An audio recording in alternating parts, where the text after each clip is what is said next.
Big Mac or Popeye's fried chicken is an occasional guilty pleasure, but hardly anyone in the new upper class gets why Trump got elected. He said today's widespread yearning for strong with the will to take back popular control over liberalism's form of bureaucratized government and globalized economy comes after decades of liberal dismantling of cultural norms and political habits essential to self-government. So I mean, it's interesting because he's not talking about right-wing or left-wing stuff. He's talking about basically the whole system in and of itself, right? The whole global economy, the whole sort of democratic enlightenment project is really a failure, he thinks, right? And what he would see as predicted, I mean, he wrote this as Trump was coming up, right? And I think I would see both Trump's populist appeal and I would say what we saw in the campus protest, right, around Israel and stuff like that. And some of the people on this app that will call you a free speech absolutist, right? We use that term. And they mean it derogatively, right? They think it's a bad thing. These are instantiations of an illiberalism. And when I say illiberalism, that sounds prejudicial. I don't mean it to be prejudicial.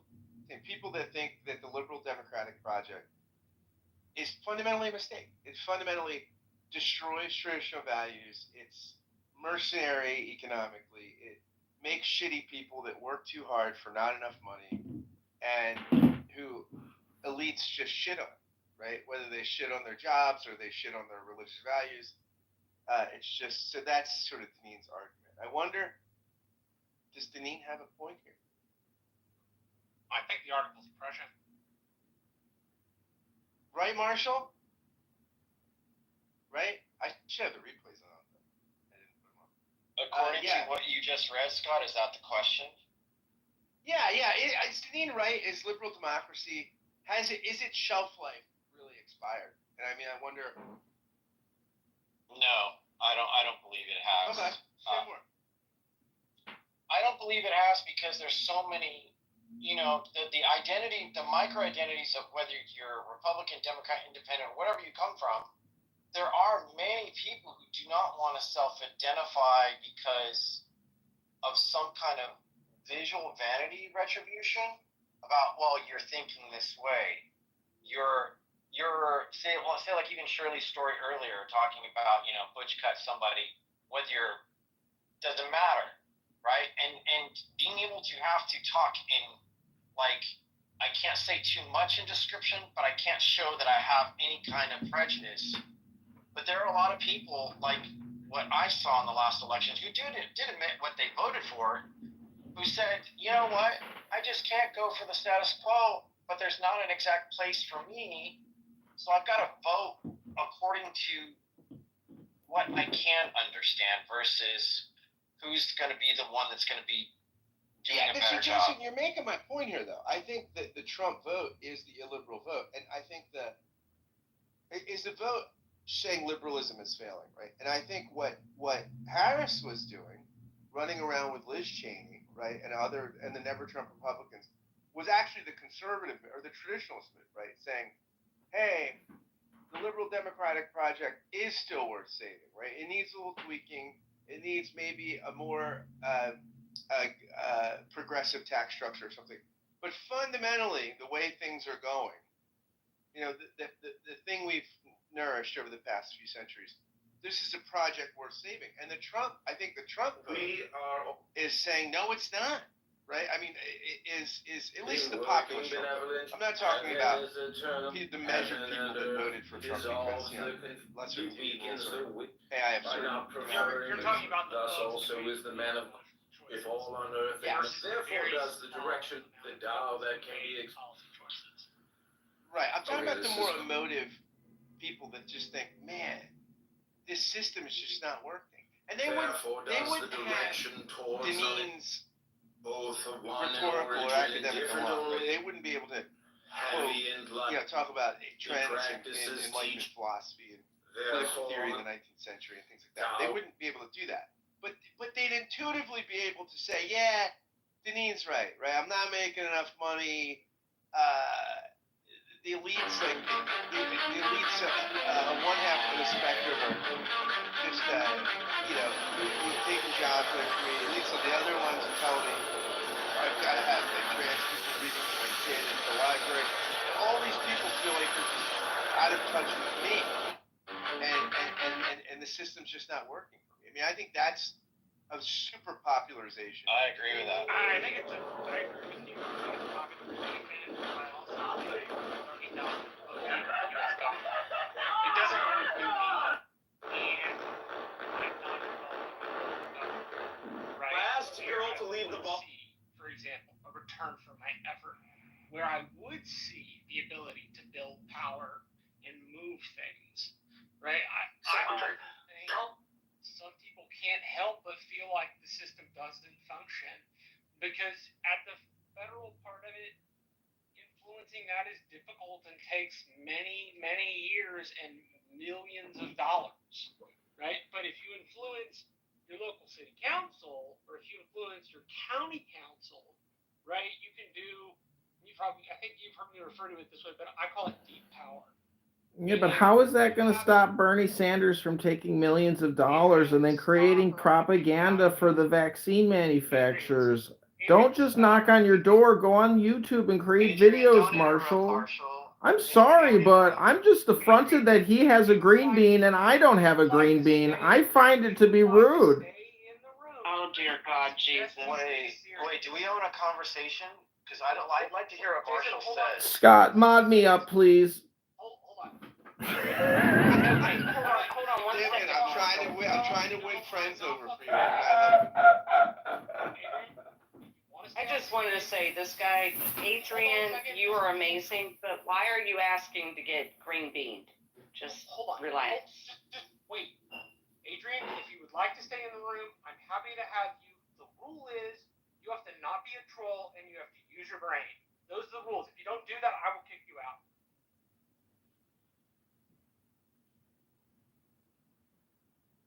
There you go. So back being to the what best I- mom in the room, Beth. I'm being the mom in the 3D world, so I gotta go. Talk to you later. So what I was trying to say was the folks who build deep power, they have a switching in their mind of where power is derived from. A lot of state and federal politics nationalize issues to such an extent that when you talk about a national party, you're talking about trends and you're not talking about the shapes of districts, right? So a representative from, say, Northeast Dallas may be a Republican, but they may be a squishier Republican. And that's not because they don't have any loyalty to the party. It's because their district is purple, right? And so you have a need to kind of tack that way. I think one of the major problems we have faced when it comes to this is that we have misaligned our priorities. Our priorities should start off where we locally are so that you can build the required power. We need to switch the idea that all power derives from the national and switch it to you can build power, you just have to do the work. If you build it locally and if you stay on the project, you will be able to make a difference, and it will be more than a flash in the pan. But the American citizen, the American voter, has to do the basic work of that. So I think added to that article, Scott, would be that in the fact that we have arranged the importance as national over local. And when people look at the national, I will be frank, some of the stuff just doesn't work. Right? Deneen would agree with you here, right? Like, I mean, Deneen would say, Deneen's prescription is sort of the Benedict option, right? The sort of local community, right?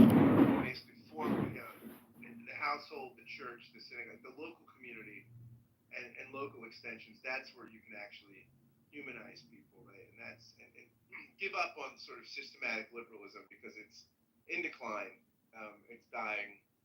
It will. I mean, this is his words, not me. I'm just sort of summarizing his argument. That it's something that is run by elites, right?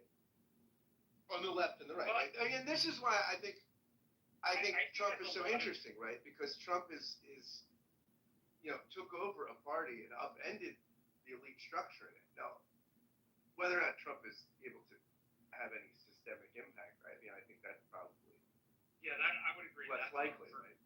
Yeah, I would agree. That's up for debate, and he'll probably have influence in the party for 10 years, but maybe that'll be it. Who really knows in that section? It also kind of occurs to me that if you're the Republicans have the crazies that want to destroy government, and the very far version of the left has a bunch of people who want to destroy government, versus the folks in the middle want to make it work. And there is this seeming inability on the Republican side to govern, right? People want to burn it down. Well, if you burn it down, there's nothing left. You can't do the stuff you want to do. Consequently, it also is not governing, right? Governing means dealing with people's problems. Yeah, but what did the founders of the country want for this country? Are we doing what the founders wanted us to do? I mean, Edmund, you're a smart dude. Make the argument. Well, I just put in the chat usdebtclock.org. I encourage everyone to go there and look at the actual financial projections and current situation of your government, which is you. You're completely bankrupt. Everyone owes hundreds of thousands and hundreds of millions of dollars and unfunded pension liabilities. It's a never ending cascade of debt. The whole country is completely broken. So when Thomas Massey puts forth an enactment in one sentence, the Department of Education is thereby terminated. Over. No more money. Done. Thousands of people making hundreds of thousands of dollars a year for what? For your kids? No, it's for their jobs, their careers, their salaries. You're being taxed to give people make-believe jobs. This isn't what the United States of America was set up for. This is socialism. This is communism. Let it be gone once and forever. Trump is putting the nail in the coffin of socialist Marxism. It's over, Marshall. Your revolution and your kind is over. That was pretty good. But I will say this back to the founders. I mean, I'll just reread the summary of Finney's argument. Liberalism, as he defines it, encompasses the orthodoxy of political elites. Whether they lean left or right, it was conceived some 500 years ago and was the founding creed of the United States. It prescribes autonomy for individuals to fashion and pursue for themselves their own version of the good life. It advises government to get out of the way in the realm of markets and personal morality. And he thinks it's an unmitigated disaster. So to the degree to which, if we were emulating the founding fathers on their best day, Deneen would say that's the problem, right? That this sort of 18th century, this Enlightenment idea that our founders grabbed onto in the 18th century, Deneen would say that's the problem, right? Like getting back to the founders would only exacerbate the problem, right? Because the founders are, as Stanley Hauerwas would say, we're the only country with the misfortune of being founded on a philosophical mistake. I think that makes a lot of sense, Scott. I worry that on the wings of each party, both of those wings, the far wing, seem to each be illiberal, both the far left and the far right. And there's a writer, an ancient Grecian writer during Rome named Polybius, and he talks about countries, and he says all countries collapse. You can never tell when, you can only tell that. And sometimes liberal experiments like that go through upheavals, like we have go through upheaval, get people reinvigorated. I mean, I think part of the good thing about Trump is there were a lot of folks that voted for him because they felt like the quote elites or the folks with money looked down their nose at them. Oh, y'all are just dumb, stupid hillbillies. And I think that a perfect example of this is Steve Wheat, right? Simply because he's got a southern accent and he talks slow, people assume he's stupid. He's not a stupid man. And that kind of on high judgment of I I know how to live your life better than you do really, really frustrates people. And then I think you get into the histrionics of things. When Biden was president, oh my gosh, every day No one cares. He's a communist, his kid's a prostitution ring waiting to heaven, that kind of thing. And now that it's Donald Trump, oh my gosh, it's Hitler and authoritarians are here. Like one of the pieces about comparing him to Adolf Hitler, that's one of the ones I've already wondered. It's not like Donald Trump seized any new power. He used the prerogatives that the Biden administration had built up and inherited to affect the country. And I think you can handle some of that stuff in a really old school way, which is the bureaucracy doesn't get to do it. The President of the United States gets to do it because they all serve at the pleasure. And I think there is this genuine feeling, and I get this feeling when I listen to people on the left-hand side. I'm not trying to down Trump. I think he makes lots of mistakes, but this idea that he's Adolf Hitler or that he's the coming of Armageddon is Barely audible, Jimmy. No one can hear you when you mumble.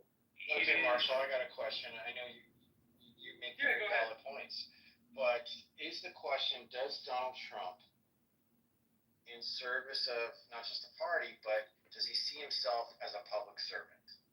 That's the real question thing, and we talk about I don't think he liberalism. sees himself as I don't think he sees himself as a public servant in the same way that, say, an Eisenhower, a Nixon, or a Bush did. Right. Yeah, And so nor does he see himself, I think, as a servant of the system, right? Like there's a sense, I think, that Eisenhower, Nixon, these people see themselves as stewarding a trust, right? That's given to them. I don't think Trump sees himself that way. And look, it's interesting too because people are astounded. Not everybody, but there are certain group of people that are astounded the first time Trump got elected, where you had this dynamic of people like, well, I voted for Bernie in the primary and then I voted for Trump. People were like, how could that be? That makes complete sense to me, right? Why someone would go from that extreme to the other, right? Because they're both the illiberal, blow it up vote, right? That's saying, look, those are the Deneen votes, right? This is Deneen's point, right? Those are both the biggest voices on a mainstream platform that were saying the system as it is fundamentally broken. It doesn't need tweaked. It doesn't need, it needs to be upended. So Completely. do you see the framers thinking as the country from where they stood, would they be eventually into a global market or just establishing a sovereignty to where they can operate as a market? I think those guys thought that they needed to serve the immediate problems in front of them, and then they would worry about getting internet. Like they would leave worrying about getting into international trade to their successors, right? I think a lot of the founders were really set in America building up strength as a young nation, not getting involved in many countries' issues, in particular Europe's issues. Being really kind of skittish of political factions and parties, right? I think if they were looking at us now, their relation of the world would be the United States being a much smaller, much less stable, much less kind of infallible is not the right word, but not established. There we go. That's the right word. That America is not established. Now that we're established, think a little bit differently, at least from what I perceive. And I think that thinking differently means that we need to reference the founders in terms of, not getting into too much trouble. But I also think there are pieces of the system that need absolutely massive reform. Right? Like Social Security. Unless we do something about Social Security, it's going bankrupt in 2034. It's going to go from a 1-to-1 payee system to a 2-to-1 payee system. And the Republicans over about 65. It's already bankrupt, Marshall. They have to borrow 80 cents on the dollar just to pay out current benefits. That's kind Yeah, you didn't know that because you don't go to usdebtclock.org and actually look at the financial crisis, which is always now. Yeah, just let me get back to the point. I think like one of those. No, somebody's here. I think that the tendency of the founders to think small and where we are now and what appears to be the ineptness of our government institutions really kind of move people into not trusting, aside from all the other problems we've noticed. They look at the current institutions and don't tend not to trust them. And I mean, when you look at the younger generations, they don't even think about that stuff. I suppose it was always like that, but it seems to be particularly bad today. I think what Deneen thinks is that the founders are inheriting a story, right, from Enlightenment Europe that is basically saying people should be self-determining. They should determine their own view of the good life. There shouldn't be a sort of collective community morality that's received, right? The government should get out of the way of markets and morality, and that government should basically be procedural, right? Government shouldn't be, there's no divine right of kings. There's no sort of, government isn't, as say the New Testament would say, God's instrument to work his ways in the world.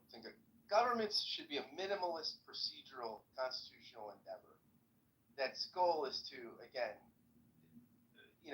have free markets, people that have free morality, self-determining, self-individual. The sovereignty in society is really the individual. Deneen would say, oh, that's just a mistake, right? Like, that's just not the good life, right? That has failed to deliver, on that kind of vision for the collective, governance of the people just can't deliver. It's just going to make shitty people that don't know as much, that are thin. The system has become a parasite system. It is no longer a mutually sympathetic, transformative synthesis. The system has become vampiric. We all know it to be true. There you go. I love vampires. So Scott, I'm sorry, I came a little late, but like, what is he endorsing? What is the system that Localism. I mean, he's a localism guy. I mean, he thinks it's interesting. I don't know what he thinks the end of the liberal project will look like. But I think when I read and listen to Deneen, I think of The Walking Dead. Like, I think of like the Walking Dead community in like Alexandria. I think he's like, yeah, that's what he should be. He would just want it to be Christian though, I think, or Jewish. I mean, whatever. It could be Jewish or something too, I guess. Well, for him. Do you think Scott? Because I don't you get the sense that young people, I mean, I'm 38, even like people in my age bracket seem to be yearning for that, like that's like that kind of, you have the homeschool movement and the micro farming, whatever you want to call it, like hobby farms, and everyone like seems to want goats now and drinking goat milk and like trading eggs for milk or whatever. Like, it seems like there is this desire, like this inner yearning for this type of life. Yeah. I think you're right. I mean, I think you would see that as positive signs, right? That this localism is really I think he thinks the best. There's a book by Rod Dreher, who was an editor, maybe he still is, at the American Conservative, and people call him, a so-called crunchy conservative, right? The Birkenstock conservative that has his own chickens and all that sort of stuff. Deneen wrote that. I mean, Dreher wrote this book. Dreher loved this book, by the way.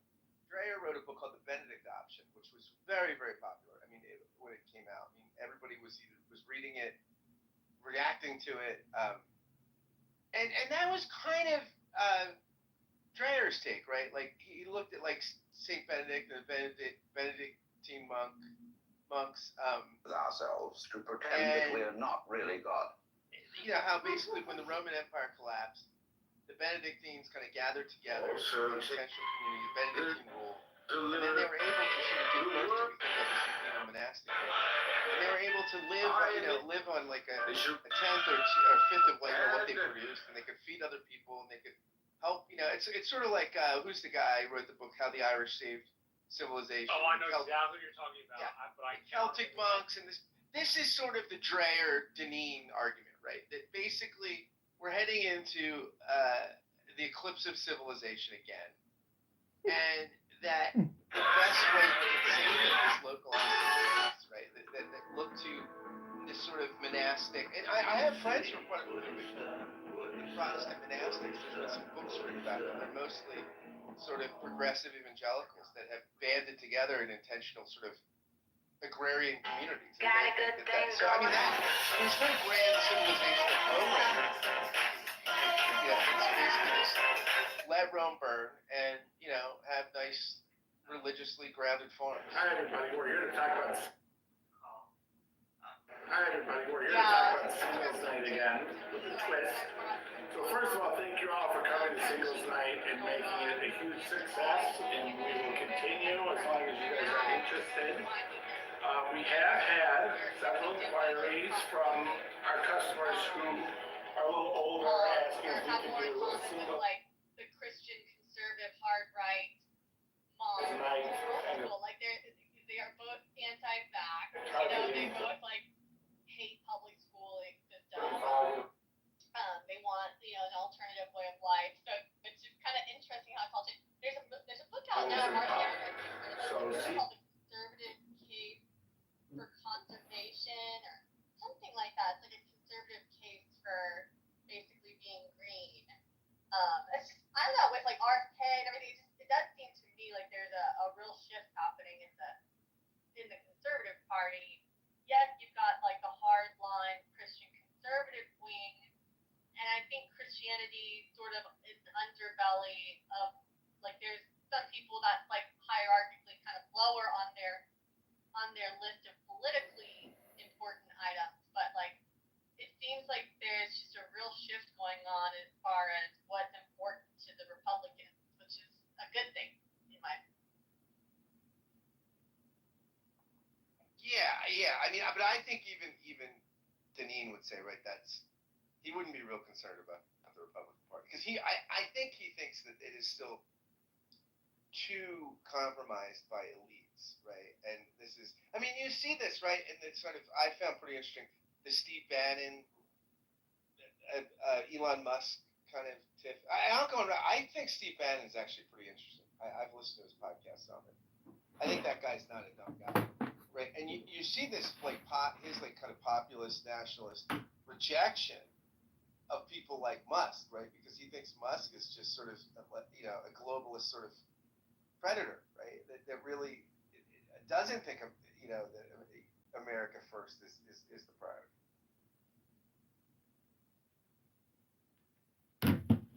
I actually wore two shirts on a live stream, on a podcast the other day. We were live streaming the podcast. I wore two shirts in honor of Steve Bannon. Listen, the Trump administration has to bring equilibrium and balance to the country because the financial projections are that dire. $1 trillion a year in interest only goes up if we keep spending. The thousands of people at the Department of Education making hundreds of thousands a year.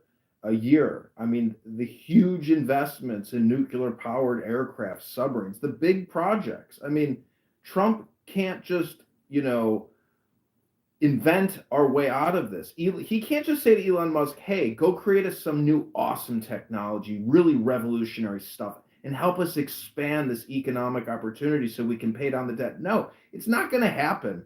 The system is already baked. These cell phones, they're not going to get any better, these Apple products. We've already achieved an incredible state of technological advancement and industrialization. This growth is not going to happen unless we continue spending this bullshit fiat currency, which is now at $1 trillion a year just in interest payments, which is $100 billion a month we're giving over to lenders.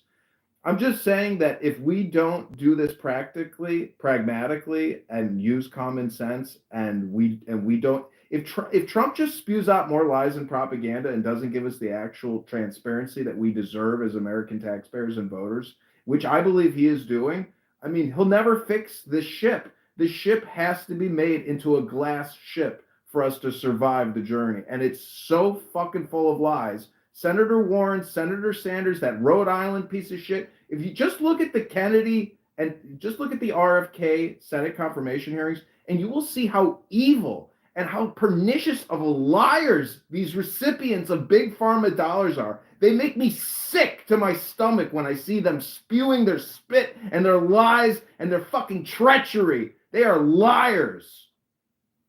Liar, yeah. I co-sign all of that.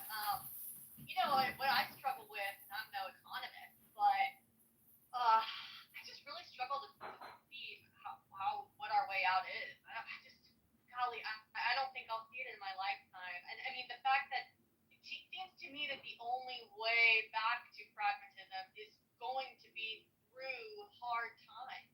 Like, I feel like there's no easy way out of this. Like, we are going to suffer. Like, at some point in some generation, this suffering must occur. Like, you know what I'm saying? Like, I mean, that's true. The American Empire has to have a reckoning. In particular, for how we see our place in the world, and in particular, noting empires are always parasitic to republics and democracies. Like they may start out as mutually beneficial, but eventually they all get parasitic. Empire erodes republics and democracies. It doesn't build them.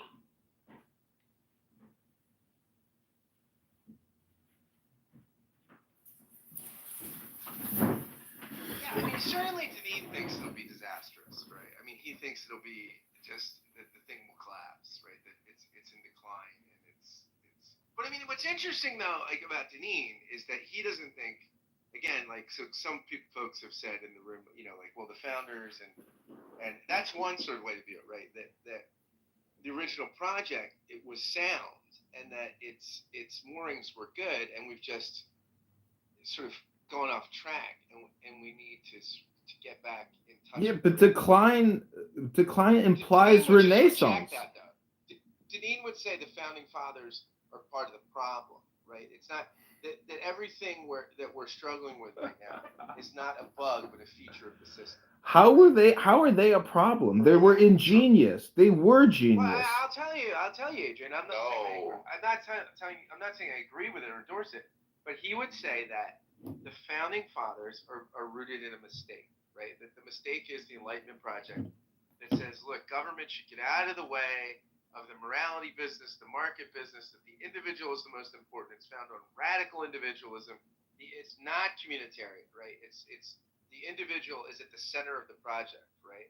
Again, but the greatest right a government can afford its citizens is the right to be left alone. They are in our business 99% of the time. Everything is controlled and mandated.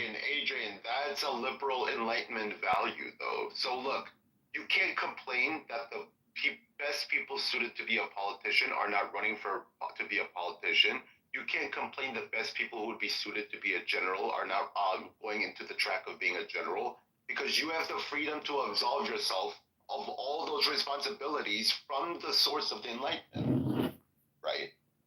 So what's the point of having a country when the best people can be free market capitalists and go fucking fuck bitches and make money, if it's now you're like left with the mediocre people doing all this shit in your society? Well, there's also this piece that Deneen is being honest, Scott says, which is something you've said a lot, which is projects like this decline into darkness at some point. They just do. And I think that's a sad thing for our country, but I think it's a truthful thing, right? Like, democracies and republics all eventually erode. And the mess with empire, they erode quicker. Mess with citizens who don't respect unwritten norms, they go down the crapper even quicker. Right? the American Republic. Hasn't every government, couldn't you say that every model has eroded at some point? You're saying that Correct. That's corruption and not keeping up with all the things that you used to do, like not maintaining your military, not maintaining your institutions. So in America, every person and every individual and every generation has the ability to destroy the previous generation's culture by not engaging in it and not passing it down to the next generation. So what happens is that America used to have the can-do spirit that was destroyed by welfare. That was one of the cornerstones of America, America's settler culture, right? You had building of associations, that was Anglo culture.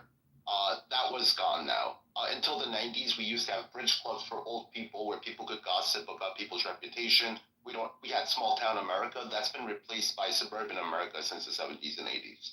That culture is gone. Christianity as a common Protestant understanding of Christianity that was another cultural unifier in America, that's gone. All the moorings that Scott was just talking about have all been unmoored by liberals and progressives over the last 100 years. We used to teach Christian ethics and morals in schools. We stopped doing that. We used to teach up to 3 years of civics classes in schools. We stopped doing that. We used to teach manners in schools because there were so many irresponsible parents. We stopped doing that. We used to teach Emily Post manners in school. Are you kidding? Correct. Until the 60s. And then the liberals said that we should only teach math and English in schools. So we got rid of manners. Or with forcing manners classes back into schools. Right. Well, but this is the problem in America, that every new generation can deconstruct or not continue the previous generations. So then you don't get anything passed down. And then the founding fathers also destroyed the European idea of primogeniture, which was passing down your values and your religion. And the father was the head of the religion of the family household, the priest. That role was completely decimated so that any son could run away to a blacksmith and get trained under him instead and sever himself from his family culture. So imagine you had a family who for 300 years were in the military. Now any son can say, I'm going to be an artist or a businessman or a UPS man, and just suffer that entire lineage if he's the only son of all that generational knowledge of the military, their skill set that they'd earned and gained over the centuries. That would all be severed, and all that knowledge goes into it completely disappears. So all the experts of Europe that continued their lineage down, in America we don't have that because all the experts' sons choose to be something else. So as I've said to you before, but other people may not know, prior to the Civil War, most of the officer class of the United States military came out of the former Confederacy. Today, yes, and Germans, I would say Germans as well. Yeah, Germans as well. But today, so what I mean is, today in the 21st century, we still get most of our officer corps out of the South because the South had martial virtue and honor versus the way the North itself developed, right?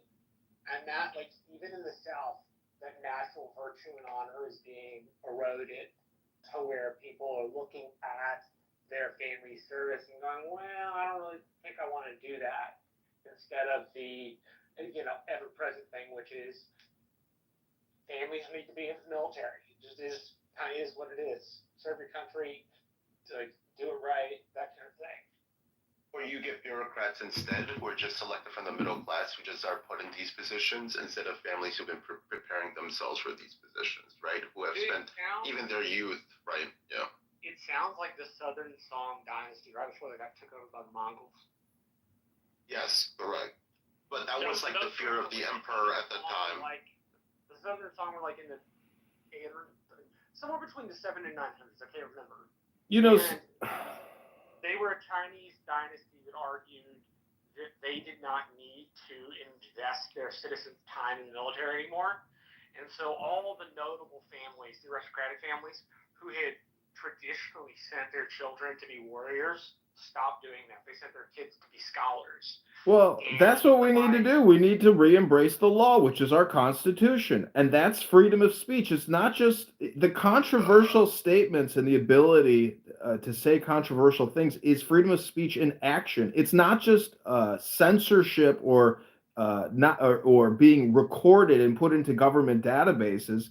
It is the Constitution. We all need a pocket Constitution and a 357 Magnum, and we need to stop spending all this money that we do not have and be honest when it comes to our financial accounting and our books. This is a scam we are all living with, and Trump will probably perpetuate this scam. If he doesn't stop spending immediately, which he is, Doge, the thing is with Doge, and if you look at the actual cuts, if they're saving $1 billion a day and over 4 years, that's $1 trillion in savings. We all know that's not dramatic enough. We all know the Department of Education has to end this month. We all know that the IRS has to end this month. We know that all the military has to be completely shrunken down in size. We don't have the money. Are we all going to keep lying every day in every way to ourselves? It's a fucking scam.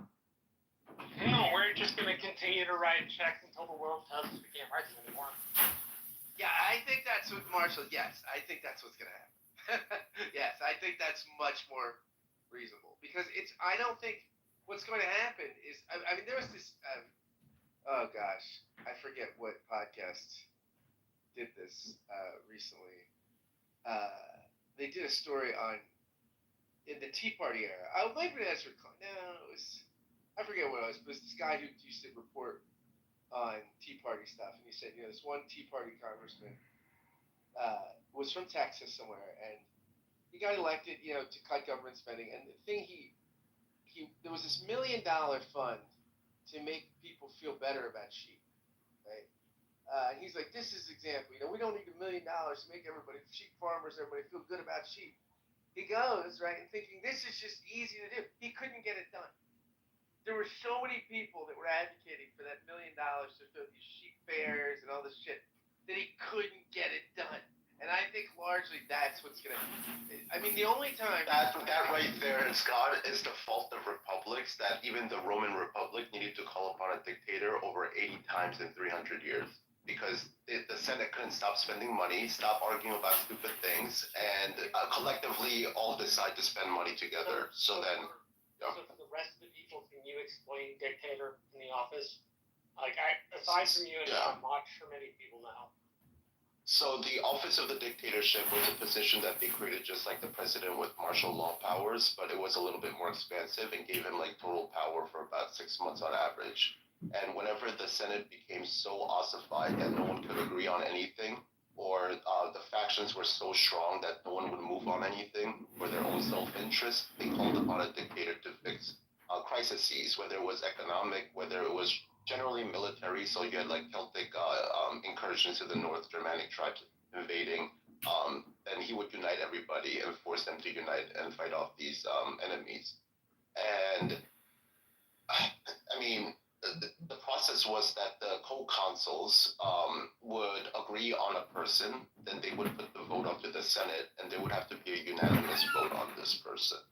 So what we consider a dictator in the modern age and the way we use it is a far cry from its original usage. It was actually someone you call in the middle of a crisis, right? So FDR is an example of someone we called upon in a crisis for the Great Depression, where he used his in my opinion, dictatorial powers to create more executive bureaucracy so that he could control the economy without waiting for the Congress or the Supreme Court. So he decided to use that as a way to basically control the war economy. He actually passed the Agricultural Act in 1935. But when you get back to the now, which is Trump, we voted in the answer. His name is Trump. Shut up, dude. Stop. I have a question for Scott. Can I get a mod badge, please? I've got a question, Scott. So you say there was $1 million of sheep money that they failed to. People were so dumb that they couldn't get rid of $1 million of sheep money. And that has to do with now, in what way? Because they're shaving $1 billion a day right now. They're at the pace to get it. What it means is that people in Congress can't solve even the most minor problems, right? Trying to. Correct. Committees are notoriously bad, right? We see this even in. How was Elon already? If you guys have ever been a part of a condo trust or board, you know that they never solve problems. Everything gets pushed down to the next group. And there's this son of a bitch on it who likes to pick on my parents. Fuck. If I had 5 minutes alone with that motherfucker, I'd punch him in the face. But they can't be. The board can never be held in account for anything because it's 9 people voting or 5 people voting. How do you ever? See, violence is inherent in the system. executive has to do it. That's what they're doing. Hey, I want to welcome my co-mod from Uncle Steve's room, Cora, to the stage. Cora, welcome. Talking about talking about a book called Why Liberalism Failed by Patrick Deneen. I know you have lots of thoughts about government. All right, good to see you. Good to see you. So, largely just to catch up, I'll reset the room as we say. Patrick Deneen is a guy, he is a political scientist at University of Notre Dame. His book, Why Liberalism Failed, I think came out 2016-ish, 2018 with what you said earlier. The review I'm reading from is 2018, but I think it's older than that. This is a book that Rod Dreher of the American Conservative called Clarifying. Cornel West, my teacher, former professor, called it Courageous. Obama, it was on Obama's reading list. So people from the right and the left have hailed this book. And in short, Deneen's argument, I'll read this review here quickly. Liberalism, as he defines it, encompasses the orthodoxy of political elites, whether they lean to the left or the right. It was conceived some 500 years ago and was the founding creed of the United States. It prescribes autonomy for individuals to fashion and pursue for themselves their own version of the good life. It advises government to get out of the way in their own markets, what we would see as a Republican priority today, and personal morality, a Democratic priority. It in his mind has been an unmitigated disaster. And he does kind of predict Trump here. I mean, she's quoting Deneen here. She says, today's widespread yearning for a strong leader, one with the will to take back popular control over liberalism's form of bureaucratized government and globalized economy, comes after decades of liberal dismantling of cultural norms and political habits, essential to self-governance. And then her words, ruthless economic liberalization has left many people materially insecure. Relentless cultural liberalization has left them unmoored. Communal ties are discouraged in order to encourage a mobile force of workers. Freedom becomes something for increasingly powerful government to grant or withhold. So there you go, resetting the room. For Deneen, liberal democracy is a problem, right? It's not the problems that we're experiencing, income inequality, this anti-democratic populism on the right and left, all this stuff. These are reacting to features of the system, not bugs. True. So there you True. go. Gio, I knew you would love this. I knew you would love this. I mean, like, if I could add to that real quick, right? Like, if you think about liberalism and when they give someone the right to vote, they're basically expecting you to analyze all the candidates and every single one of their issues at a local, county, state, and federal level. Every position across the board, from sheriff to comptroller, every position. You have to learn all the different people running, learn all of their issues, and then cross-analyze every one of them until you find someone who fits you the best. That is the intention of giving citizens the right to vote. I doubt heavily most people have the passion, the time, the civic duty, and the obligation that they feel to do these things. And that utopian, like Ubermenchian like view of people is not working out from my perspective. And to assume people are doing this is very utopian. And on the other hand, JFK tried to be libertarian. He said, Americans are gaining weight in the 1960s. 20% of our people, adults, are obese, and our children are becoming obese. Please voluntarily lose weight without so the government does not have to get involved. Right? He's begging the people, please just lose weight. Figure out local solutions. Figure out local government solutions. Figure out local associations you can join with your friends and lose weight. America has failed that test so horribly that libertarianism has lost its argument. The free market has lost its argument. A libertarian would say, hey, look, health insurance would get so expensive that people would voluntarily lose weight so that they wouldn't have to pay high insurance costs. No, that doesn't work either, right? So now we're in a situation where we've tried the libertarian method. Everybody was given the freedom to lose weight on their own, and nobody did it. Another example of this is the mental institutions in America. When they were deconstructed by Reagan and the lefties of the time, who united together, their argument was that we should make local institutions and local mental and health institutions more of the people, so we wouldn't have as much corruption, abuse, neglect that was horribly happening in these institutions.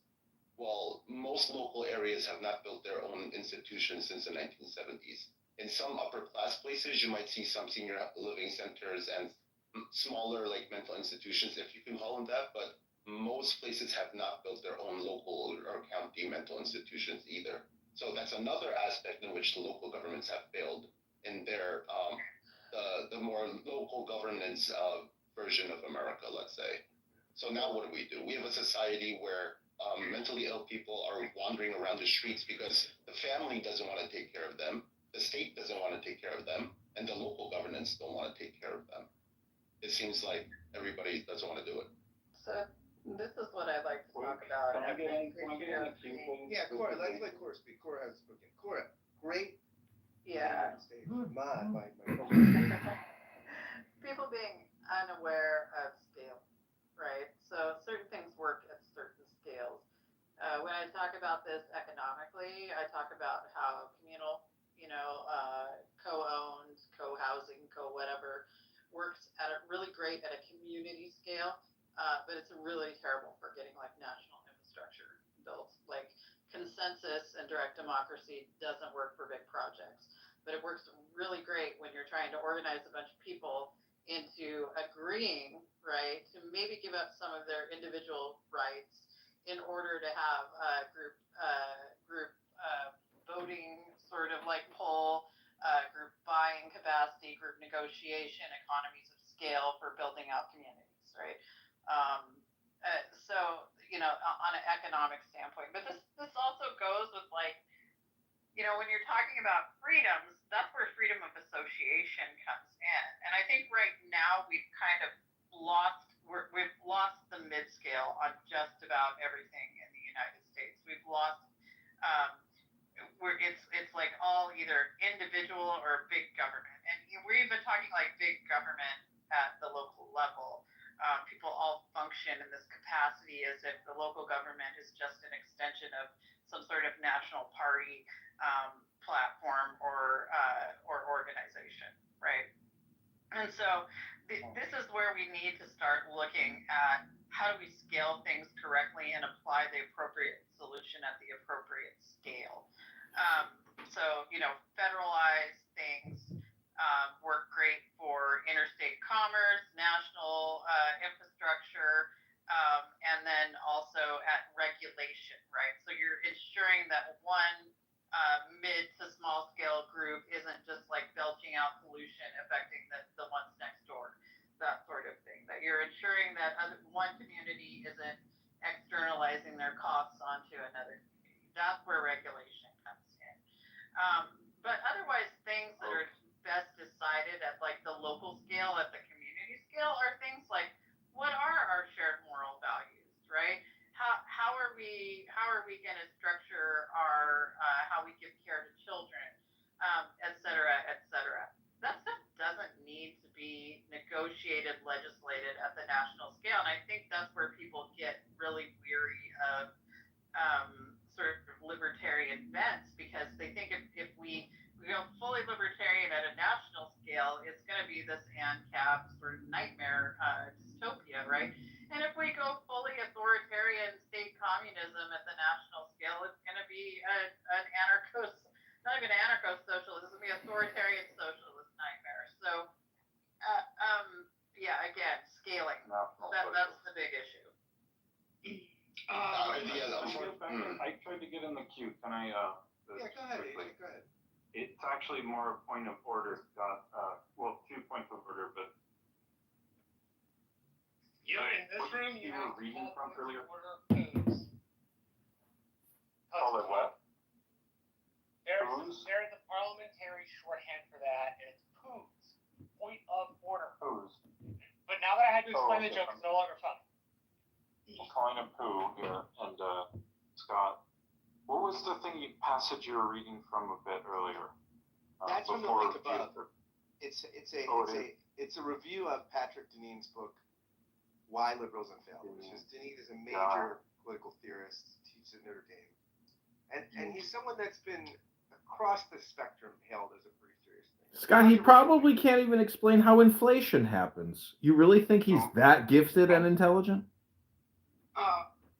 And I'll just say, I mean, I'm not going to complain anymore. I complained to Marshall, but Scott, after our conversation the other day, I know this is being broadcast on YouTube and Instagram and everywhere, Twitter, I'm sure. But I was very surprised. Just YouTube. To hear, excuse me, one second. It's very. Be sure to share the video, like it if you can, subscribe right now. I'm trying to actually compliment this loser. 2015 or something. Would you be saying it's stupid? Absolutely not. You know, in Tel Aviv, there are like 2 Bitcoin stores, and they're just like fronts for gangs, like activity. That doesn't make any sense to me. Well, they're always empty. They're always empty, and it's just like this huge Bitcoin store. So it's like a Bitcoin store? What do you need a physical Bitcoin store for? Yeah. Maybe they have like an ATM and you can buy it there. No, it's like gang activity. I don't know. I can't confirm. I don't know what you're talking about. So. You don't need to know. I know. So. Bitcoin's awesome, and anybody who doesn't like it probably just doesn't own any. I didn't like say the Bitcoin thing like as a way to get back into the conversation about Bitcoin. I know. Are you guys talking about Bitcoin? Oh, is this Yeah. What's this?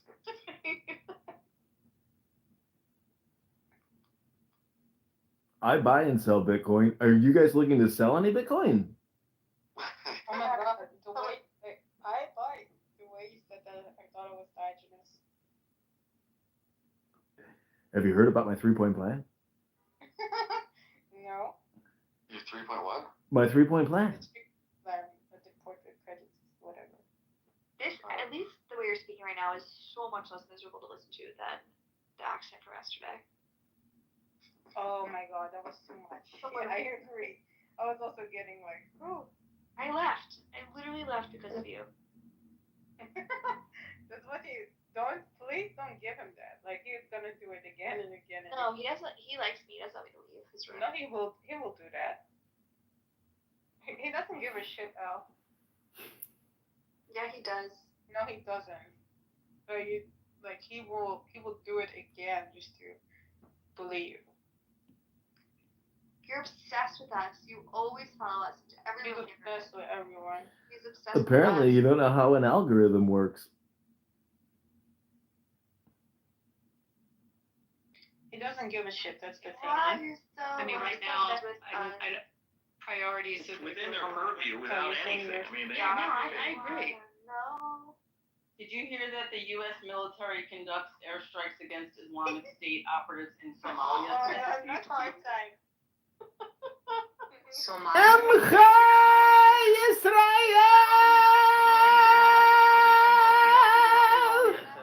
No, I know. I'm just kidding around. Oh. Okay.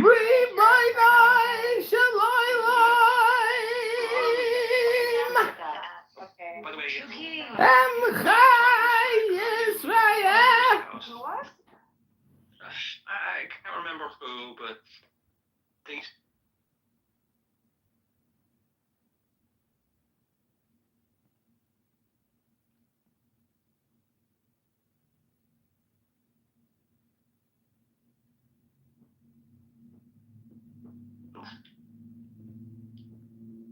How much, Jason? How you doing?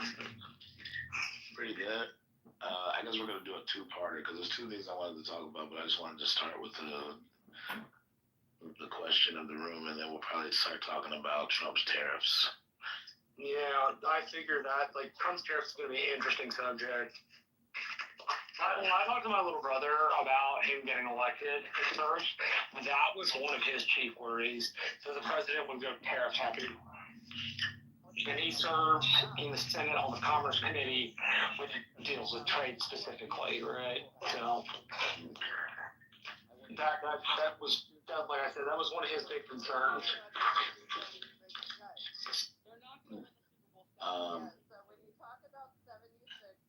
Yeah. I know question for you. What do you make of the way he's using the power? I've heard a lot of people describe him as like he's using the power like an authoritarian. Sorry for the train. But he's using the power like an authoritarian, and I'm curious if you see, I'm curious your opinion, whether you see it as he's using the power in a dictatorial fashion, or if, hey, the president already had that prerogative, like, what are people worried about, kind of thing. I mean, I don't know what doing anything in a dictatorial fashion is supposed to mean. Like, it's something somebody told me. Dictator would do it is roughly what I get, but I mean, you can say that about anybody. I don't know what that means. So I use that description because that's how it's described to me. No, I know. They thought Trump was being. Your use of it, I'm saying in general. Gotcha. It doesn't seem to mean much.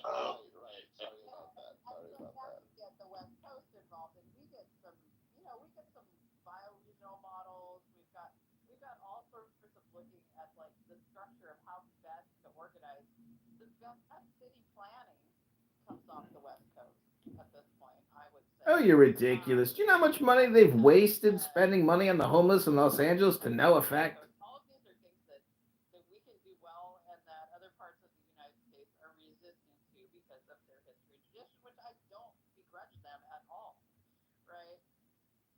You don't begrudge them at all. It's very generous of you. RS 30. Yeah. Hold on, I'm not coming.